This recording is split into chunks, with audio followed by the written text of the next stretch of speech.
This is Mary Lewis at A Tiny Homestead, the podcast comprised entirely of conversations with homesteaders, cottage food producers, and crafters. Today I'm talking with Jill at Heimsoth Farms about food forests. Good morning, Jill. Good morning. How are you? I'm great. How are you? I'm fantastic. So, before we really get started, how do you pronounce your farm's name? Heimsoth. That's what I thought, but I It's didn't want to very butcher it. German. Yeah, I didn't want to butcher it. So hmm what do you guys do at your farm? Well, I run a market garden.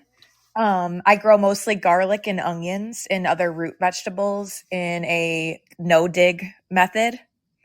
And we just planted a 7-acre food forest. So we took our corn and bean field and we did a TV show with National Geographic called Farm Dreams, and that kind of documented our transition from corn and beans to planting fruit trees and nut trees and berries, and thinking more long term perennial crops.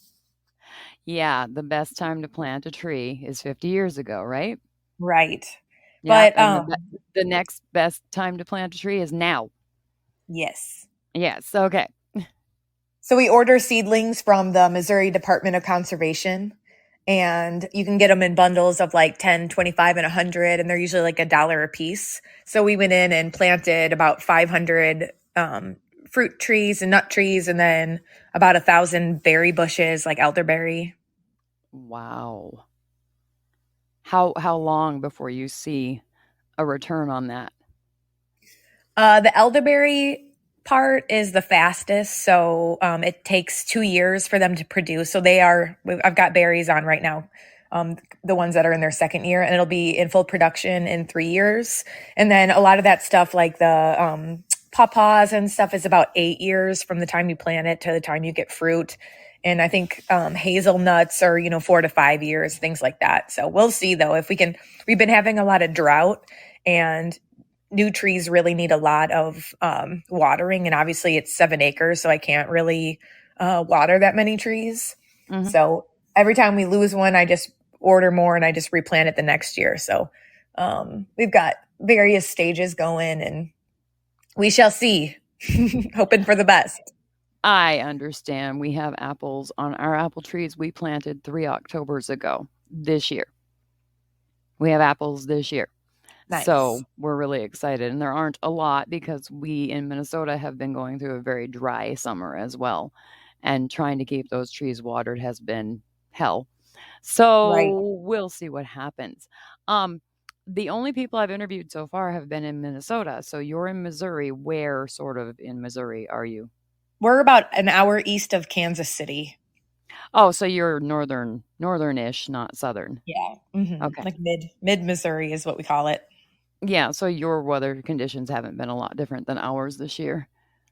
Yeah, we've been in a pretty bad drought for the last 2 years, and it's Mhm. really making me think strategy long term. So, we do a lot of deep mulching, which really helps retain moisture. And I just ran water lines out into the food forest, and that was like $2,800. So it was a big Ugh. chunk of my profit going back into the farm, but that's farming. But I'm thinking if we're going to have more and more droughts, and unpredictable weather patterns. And I need to be trying to prepare for that from every angle, especially the more money that I'm investing in the farm, the more I'm, able to lose. So I'm like, okay, got to make sure that I'm making money. Yes, because you can't do it if you're not making money. You can't sustain it, not at that size. Well, I'm in year 6 and I'm still not making money, but I am lucky that my husband has a good job. Mhm. Yes, I understand that one too. So tell me about the TV experience because that sounds like a really interesting thing. How did that come about? Yeah, so I saw an ad in on Facebook that was like, they're doing a farm show from the makers of Queer Eye. Like, is your farm in crisis and you need, our help to come in and like save it, basically? And I was like, oh yes. And I had already been working on grant proposals in wintertime, so I had a lot of like my thoughts and photographs organized. So we just, went through the interview process, and it was a wonderful experience. Indie Officinalis is the host of the show, and she's really great. I've followed her online for a long time because she's in like the foraging scene, and yeah, so they came and they spent about a week here, and the crew was about 25 people, and it was a big production. And then they came back 6 weeks later to like do an after. And they basically were like, okay, here's all these trees. We'll see you in 6 weeks. And my partner works out of state Monday through Friday. So he was gone like 3 of the weeks. And so I really had a lot of work to do to get all those trees in. You But were determined and you got it yes. done. Yeah. It's a Nice. great little time capsule for us. Yeah. Um, I'm really I want to see it, except that we don't have Disney anymore. We kind of Hmm. when Hulu changed their plan and it is more expensive now, and I don't think Disney's included in the package anymore. We decided not to Yeah. do It it. is on Hulu also. Yeah, we don't even have Hulu anymore. Oh, We've yeah. been so busy. We've been so busy. We haven't really been watching anything. So we didn't see any point in spending the money to renew the Yeah. That makes subscription, sense. and now I'm sad that I didn't because I can't watch your show. Yeah. Well, it's I'm also going to be sorry. on cable on like the Nat Geo Wild, and I think it'll air in about 2 weeks on Nat Geo Oh, Wild. okay, well, I think we still have National Geographic, maybe. So maybe I'll get to see it. That would be really, Yeah, really the fun. show is pretty neat. Yeah, it sounded like I had never heard of it, so I'm real excited that I'm talking with you about it. I when you said you would like to be interviewed, I was like, "Oh, this is the big time. She's done TV." Yeah, well, I was kind of expecting a little bit more. Like I thought, like, oh, my social media is gonna blow up, and this is really gonna be a big thing for me. And I think I got like 3 followers because they saw me, and I was like, oh, that's it. Well, how deflating is that? Yeah. So, Oh so my. I feel Oh, like it's well. a beacon attracting the right people to me, though. So it's like people that are interested in permaculture and food forests and stuff like that. I'm gonna, they'll find me in due time. I'm sure. Probably when there's winter and everybody's stuck inside. That's when farmers are watching farming shows.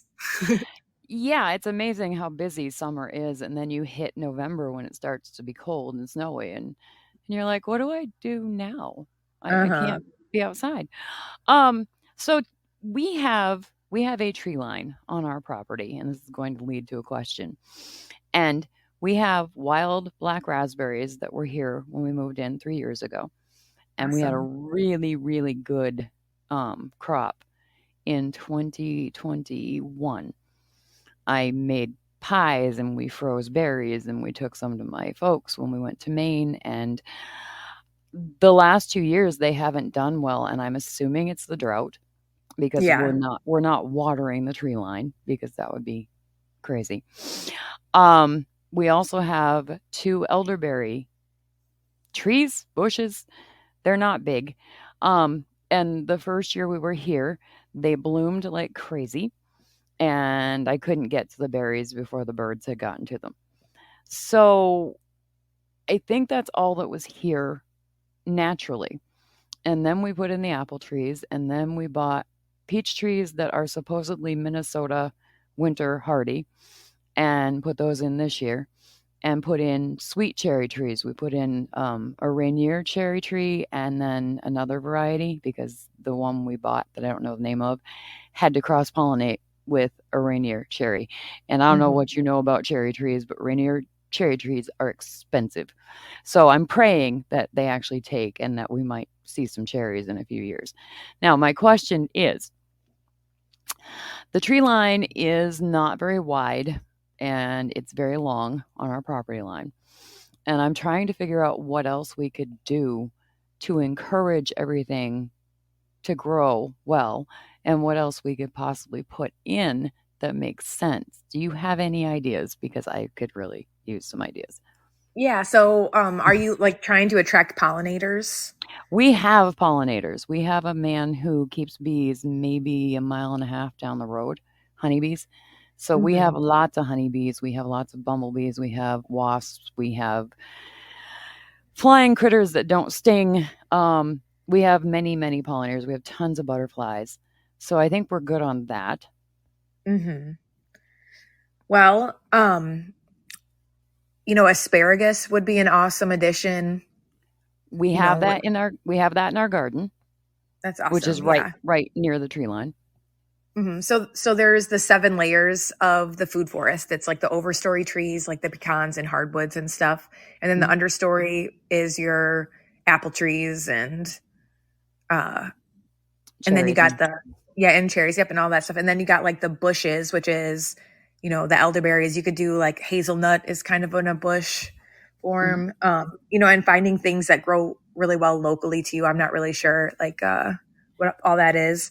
Yeah. But service berries are really delicious, and I know that they're a popular one with the birds as well. But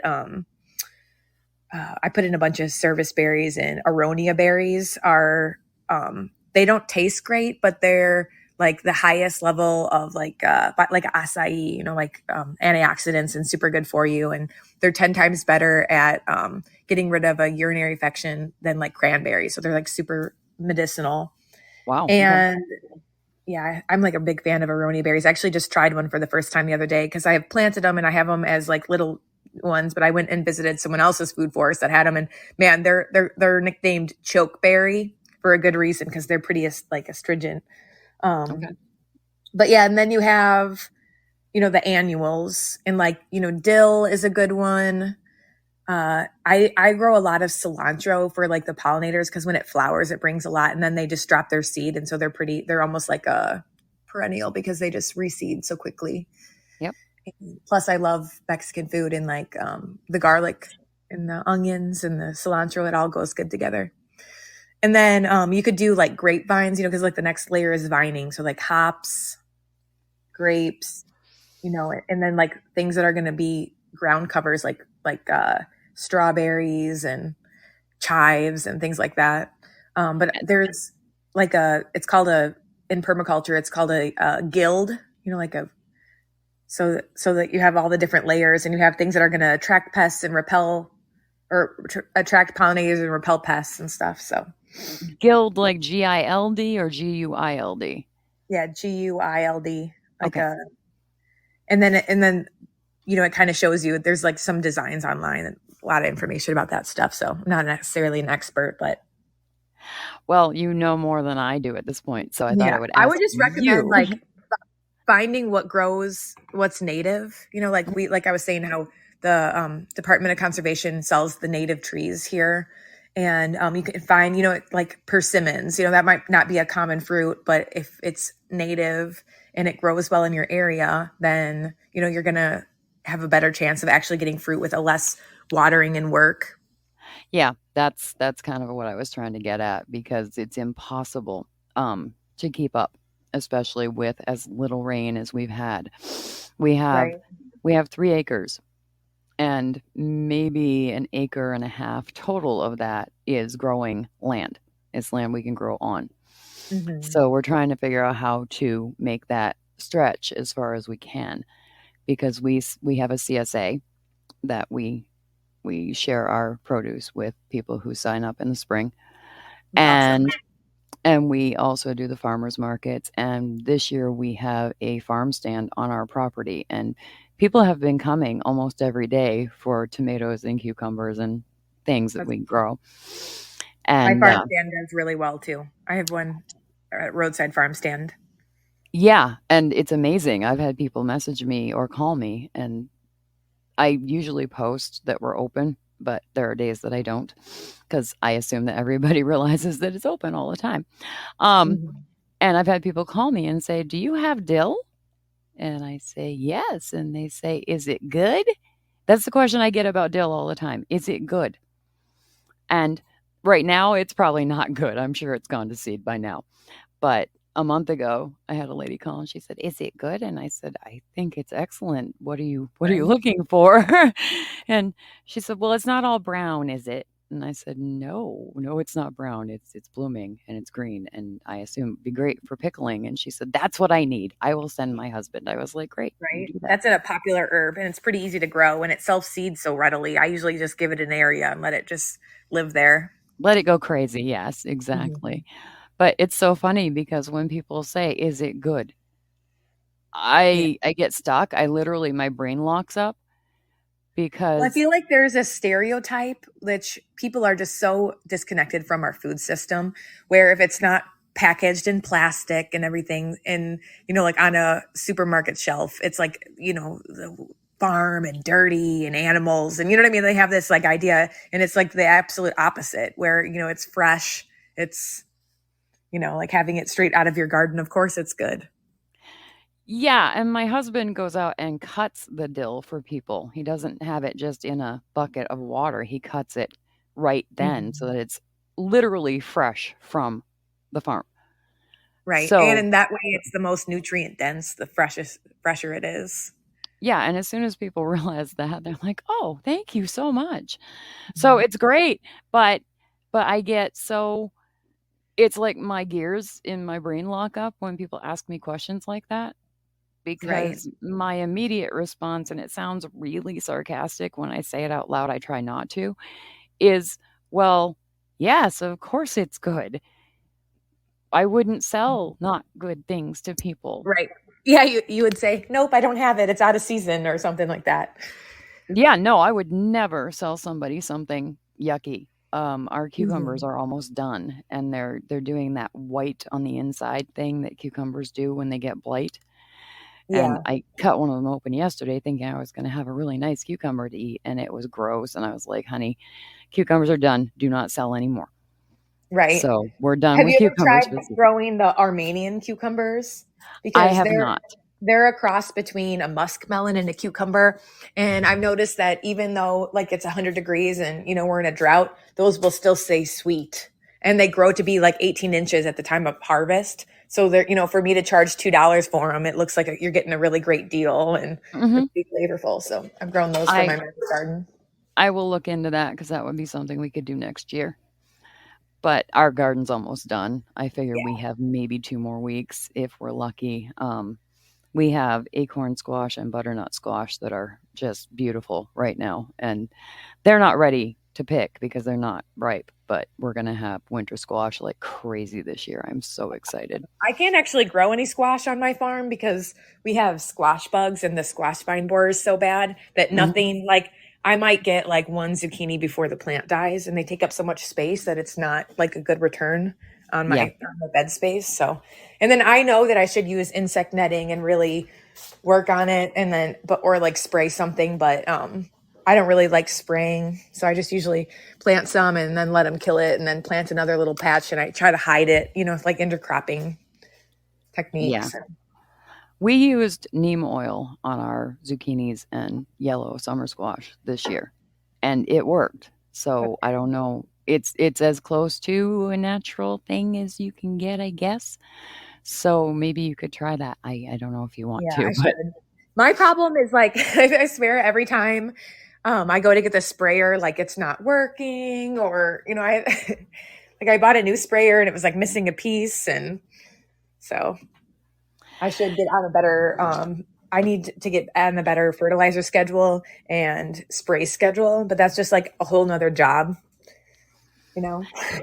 it's all jobs. Oh, Yeah, so it's much work. so many things to keep it going. But the I'm nice so thing about the CSA is that you have those guaranteed sales. yes. Yes, my husband is the farmer. He's the gardener, and this is the best garden he's ever done. And I keep telling him how proud I am of him because I like choosing the varieties that we're going to get to plant, and I like seeing them get planted, but what I really like is seeing them get sold or Right. making food out of them in the wintertime. Hmm. So for me, I'm not a gardener. I'm absolutely not. I don't enjoy it. I don't like it. It's not my thing. It's his thing. And he's been a frustrated farmer his whole life. So now he's just happy all the time. Yeah. And I am the cook and I am the one who keeps the dishes done and the laundry done. I And always wish I, I had a wife because I don't yeah, want to be out me in the too. garden. I don't. Yeah, I Me don't want to be too. the one inside cooking. Yeah. And I have to rein him in because he wants to plant all the things. He wants to do everything all at once. And I find myself saying, you need to step back, you need to sleep on it, and you need to take a breath, and then we can talk about what your plans are. Because I think otherwise, now is a good time of year to plan because this is like the burnout time, because mhm. if you just let it wait all over winter when you're all cooped up and it's March, then all of a sudden you're like, I'm going to plant, my garden's going to triple in size. But it's Oh, this time of year when you're exhausted that you should be thinking about your plans. I've already heard him say, "I'm going to," and then a stream of everything. It's an addiction. It sure is. And the other day he looked really, really tired. And I said, "Are you really glad the garden's going to be done in a couple of weeks?" And he said, "Yes." Exactly. I just looked at him. I said, "Are you really?" He said, "Well, no." He said, "I'm already thinking about next year." And I said, "Of Right. course you are. Of course, this is how this works." hmm So it's an addiction and it's a sickness and he's very, very happy having it and I'm very Yeah. happy that he does have it. So Yeah. I'm glad that it is such a innate human desire to cultivate the land because otherwise we would be all starving. or just eating a lot of meat. And I'm okay with eating meat, but eating meat breakfast, lunch, and dinner would not work for me at all. Yeah. Do you No, guys raise any animals? we do not. We have chickens for eggs, and we sell our eggs. We tried raising rabbits. We started last April, like 2 Aprils ago, and our bunnies did not get the memo about math, rabbit math, Oh and we yeah. we ended up with one litter.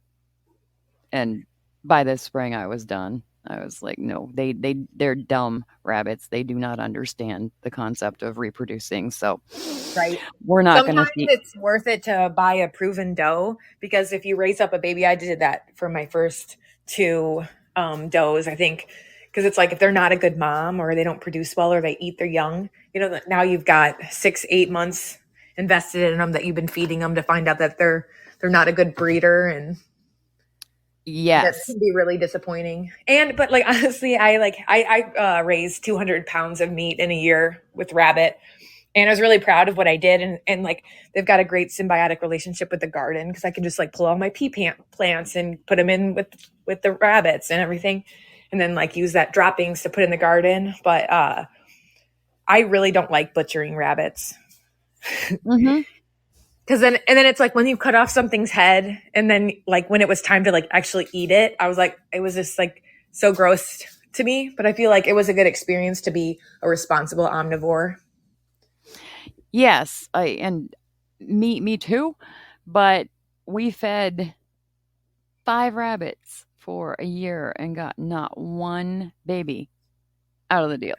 Oh, yeah. So we were over it. I mean, it was sad and it was fun to try it, and it was really fun to take care of 4 tiny baby bunnies. That was great, and the Yeah. children of a couple of our CSA members just loved the babies.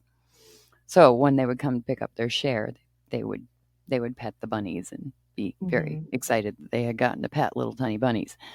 But it just wasn't worth it, and Yeah. I would love to have a couple of sheep or goats or any small animal.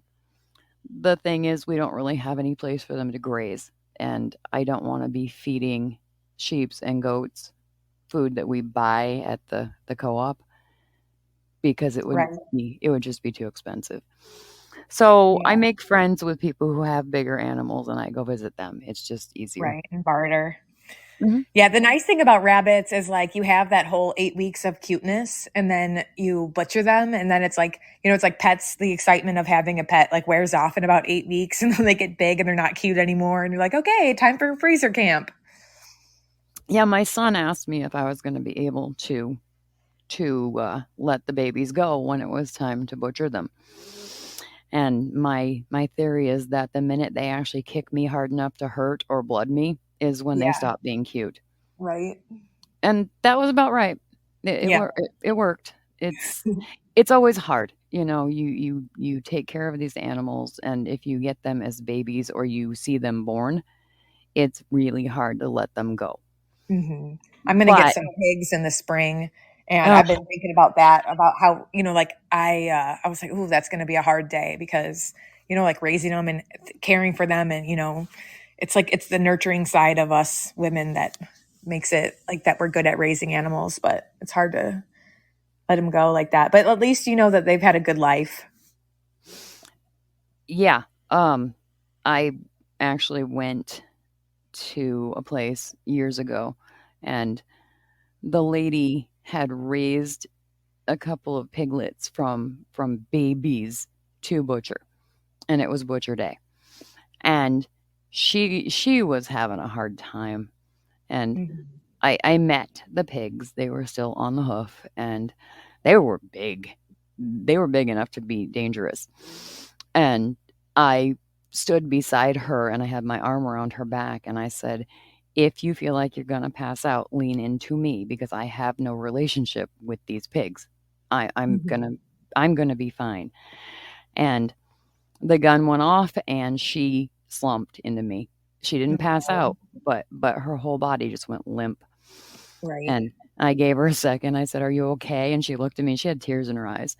And she said, I am. And I said, "Okay." And I was really glad I was standing there because I don't think she realized that she would be that affected by it. Hmm.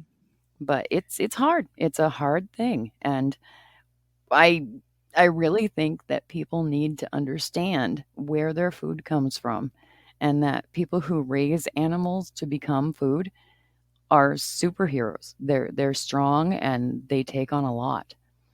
Right.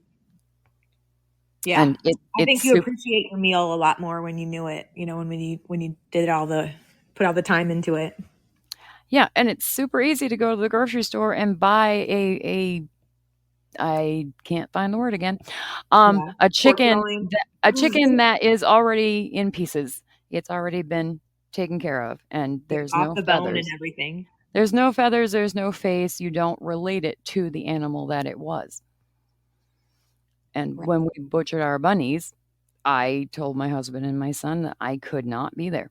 It was their game, and once they had it killed and no skin and no head and no feet anymore, I would be happy to deal with it because I knew I couldn't do it. I wish that my partner would have done stuff like that for me, but he's basically like, you're the farmer, like this is your issue. These are yours. You got to take care of them. So he doesn't baby me at all like that. Like, I said no. I mean, this wasn't even babying when we talked about getting the rabbits. I said, yeah, "I cannot do it. All I will do is cry. I right. I am gonna be no help here. So if you want rabbits, I will I will do all the stuff with the mom and the babies and make sure they're okay. But Mhm. once it comes to butchering time, that's your game. I cannot do it, and I will not do it." Right. And my husband was like, "I can do it. I've been hunting deer and butchering deer forever." I was like, "Okay, cool. You do it." And it's also part of the reason that we're hesitant about sheep and goats because if we got sheep and goats, we would get we would get mama goats that are already pregnant and sheep that are already pregnant, Mhm. and we would have babies. And invariably, some of those babies will be male and they will not produce milk and they will not produce more babies. So we would be butchering the males. And I can't. I know I can't do it. It's just not in me. Every Right. time I see deer out in the wild, my first thought is how beautiful. And I'm just smitten with watching them. My husband's first thought is food because Right. he's a hunter. So Uh-huh. we come at this from very different angles, very different perspectives on it. I have enough stuff recorded now, but I feel like there's more questions. Um, so with your food forest, how long before you think it will actually be a viable business for you? Because I'm assuming you're going to be selling whatever you grow. Hmm. Yeah, so I do the farmers market, yeah, and my roadside stand, and right now I do a lot of annuals. So there's the thing called like alley cropping, where the trees are 20 feet apart, and then there's the alleyway in the middle. So right now we're focusing a lot on planting annuals in these alleys until eventually in like 5 to 10 years, then I have like perennials that are producing like the plums and pawpaws and persimmons, and obviously the pecans won't produce for another like 30 to 50 years or something crazy Oh, like that.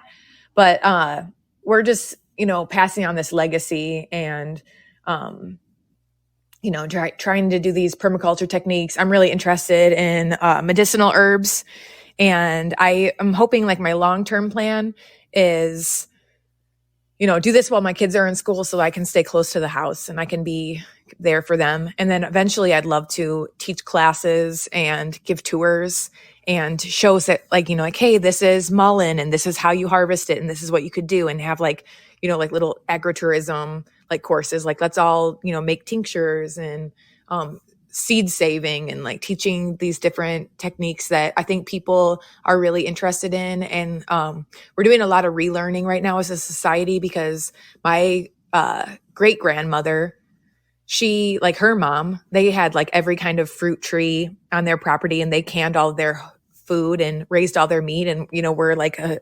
self-sufficient ecosystem on their farm. And so my grandmother was raised around that, remembers it. But then we went into the 50s where there was like the Industrial Revolution, and things were fast and easy, and women are getting in the workforce so that they're not home like cooking meals and canning, and so things became like microwavable and quick and easy and convenient. And that's like where the direction of our society went. And now people are waking up to the fact that all of our food is making us sick, and everything, and wanting to know these homesteading skills and self-sufficiency and regenerative agriculture stuff. So I think there's more and more of an interest in that. And because I live outside of a major city, I'm hoping that I can attract people to head down I-70 and come and learn from me. But I feel like I'm still in the phase of researching and learning and getting to know, you know, my land and stuff. But there's like classes that you can do, like, inoculating mushroom logs and different things like that, where I'm hoping that I can make an income like that later, like especially as I get older, because I'm 37 years old. And right now I'm out in the garden, I'm working really hard and I'm sweating, but I'm like, that's not sustainable for me for long term. It's not. It's not. I'm 53. It is not sustainable for long term. I will tell you right now. Mhm. But that's why I was like, I was like, how can I make money while I'm a stay-at-home mom? And so I started off with the roadside stand where, I was making like $20 a day. But the way that I figured, I've got 3 children, and if I was putting 3 kids in daycare, that would be like $80. And for me to like have gas to drive to the city and back, that's another like $15. And then eating lunch off the away from home. Mhm. Well, that would take up almost all the money I make, and all I'd have left over is about $20. So I figured, man, if I can make $20 on the farm stand throughout the day, like while my babies were napping, I'd go harvest and stock and, post on social media that I have, the farm stand going, that is a way that I can make that money without having to be away and having someone else raise my kids for me. But now that my children are school age, this is my first year having everybody in school. Yay! I'm focusing more. I know, right? I'm out of diapers. I'm like, things are getting easier. I was pregnant and breastfeeding for a lot of this journey of building up my farm. So it's been a lot of really slow growth and a lot of life lessons and taking my time and, living in the moment. But we just got a grant from the NRCS, and we got a high tunnel. It's a 96 by 30. And they actually paid for the entire thing. And I just signed a contract that I have to grow food in it for 5 years. So that's being erected. And then I'm going to grow, we're doing like the Jean Pain method of like composting wood chips. And then we're going to run water through the compost pile and then underneath our beds. And so that we're like warming the soil. And then I'm going to do a low tunnel over that to kind of keep that heat inside there. So that's our experiment for this winter, but we're going to try to have the first tomatoes at market using our high tunnel. And I think that there's like $10,000 to be made just having early tomatoes, because people, they're just itching to have the first summer tomato. Oh yeah. And then I'm having the problem now, just by growing field tomatoes, that I'm getting this huge flush of tomatoes the same time every home gardener in my area is. And because I live pretty rural, everybody grows tomatoes, and that's why I specialize in garlic and onions, because if you're canning salsa or, spaghetti sauce, you're going to need the peppers and the onions and the garlic to make, but if you already have tomatoes, like then you're going to be looking for those other ingredients elsewhere. And so I was trying to like fill in that niche. Plus, one of the reasons I love to grow garlic and onions is they're shelf stable.